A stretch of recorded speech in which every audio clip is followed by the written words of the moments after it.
Welcome to மாயா பஜார். நிர்மலா கஜேந்திரன். இன்றைக்கு நாம் பார்ப்பது சுவையான சுரக்காய் சொதி.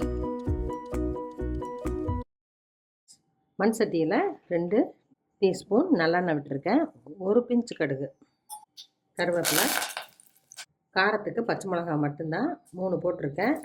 இஞ்சி சிறிய துண்டு, இதை பொடியாக நறுக்கிக்கலாம், இல்லாட்டி நல்லா தூளாக்கியும் போட்டுக்கலாம். நல்லா பொடியாக தட்டிட்டேன். பருப்புலையே பச்சை மிளகாயும் இஞ்சியும் போட்டு வேக வைக்கிறவங்களும் சில பேர் செய்வாங்க. சுரக்காய் சின்ன பீஸ், அதை பொடியாக நறுக்கியிருக்கேன். இது 1 நிமிஷம் ஃப்ரை ஆனோன்னா தண்ணி ஊற்றிடலாம். தண்ணி ஊற்றி வேகட்டும். காய்க்கு கொஞ்சமாக உப்பு போடுறேன். மூடி வச்சு 2 நிமிஷம் வேகட்டும் மீடியம் ஃப்ளேமில். தேங்காய் ஃப்ரெஷ்ஷாக எடுத்து இந்த அளவுக்கு தேங்காய் பால் எடுத்துக்கலாம். கெட்டியான பாலாக எடுத்துக்கலாம்.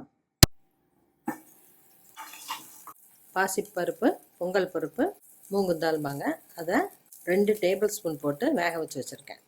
அதை ஊற்றிக்கலாம். ஒரு கொதி வரட்டும். தேங்காய் பால் கெட்டியான பாலாக எடுத்துருக்கோம், அதை ஊற்றிடலாம்.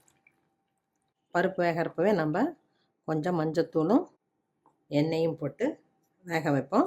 முக்கியமாக அந்த மூங்கு தால் இதெல்லாம் சீக்கிரமாக வேகக்கூடியது. அதை போட்டு நம்ம குக்கரில் வேக வைக்கவே கூடாது. அரை மணி நேரம் ஊற வச்சுட்டு சட்டியில் போட்டு பாருங்கள். பருப்போட ருசியும் குழம்போட ருசியும் அலாதியாக இருக்கும். தேங்காய் பால் ஊற்றணுன்னா ரொம்ப கொதிக்க விடக்கூடாது. முதல்ல கொஞ்சம் உப்பு போட்டிருக்கோம், இப்போவும் கொஞ்சமாக போட்டுக்கலாம். நல்லா இதில் காரமெல்லாம் அதிகம் இல்லை. ஸ்டவ் ஆஃப் பண்ணிடலாம். ரொம்ப கெட்டியாக வைக்கக்கூடாது. இது போல் தண்ணியாக தான் இருக்கணும். அப்போ தான் இடியாப்பம் ஆப்பமுக்கெல்லாம் நல்லா ஊறுறதுக்கு வசதியாக இருக்கும். சுரக்காய் சொதி ரெடி ஆயிடுச்சு.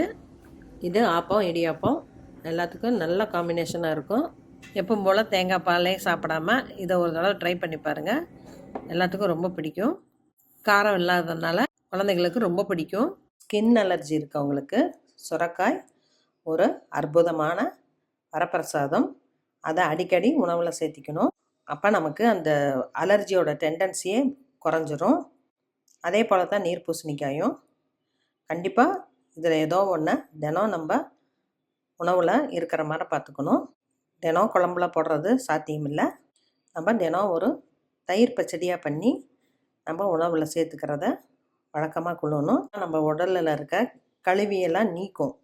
செஞ்சு பாருங்கள், சாப்பிட்டு பாருங்கள். பிடிச்சிருந்தா சப்ஸ்கிரைப் பண்ணுங்கள், ஷேர் பண்ணுங்கள். தேங்க்யூ.